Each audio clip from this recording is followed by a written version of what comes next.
My name is Rowan. I'm a licensed commercial pilot, and I am also a student at the Victoria Flying Club.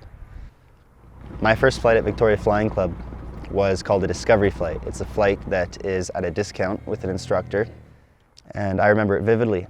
I was wearing a plaid shirt, kind of like this one, but I was a lot younger. I was about 16 years old.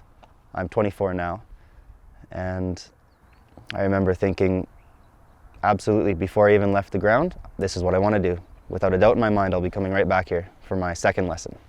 When I was a kid, I was always fascinated with the idea of flying, fascinated with the cockpit, all the instruments, the flight controls, the navigation, navigating through bad weather, flying without seeing the ground. I was fascinated with about every aspect of flying that you can imagine.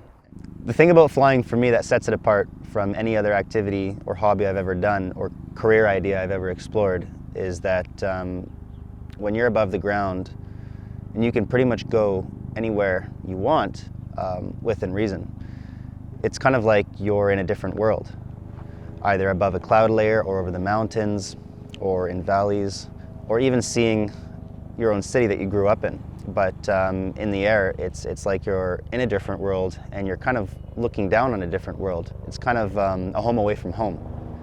What scares me is the aspect of flying that we don't fully understand yet. The human brain is so complex that no matter how well we train and how good the technology is, we're always susceptible to human error. What's scary to me is not the act of flying, it's knowing that sometimes you might have an issue trusting your own mind because of different reasons like stress, fatigue, your own memory. It could be anything. I'm not scared of flying, I'm not scared of aviation, but I am scared of simple human errors for the reasons that they're hard to catch. I remember my first landing. That was pretty exciting.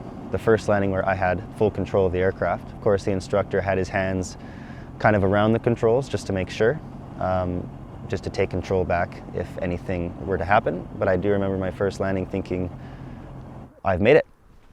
Not as a licensed pilot yet, but I have now done exactly what I wanted to do. I've now passed this part of my training. It's a pretty big milestone, your first takeoff and landing as a student pilot.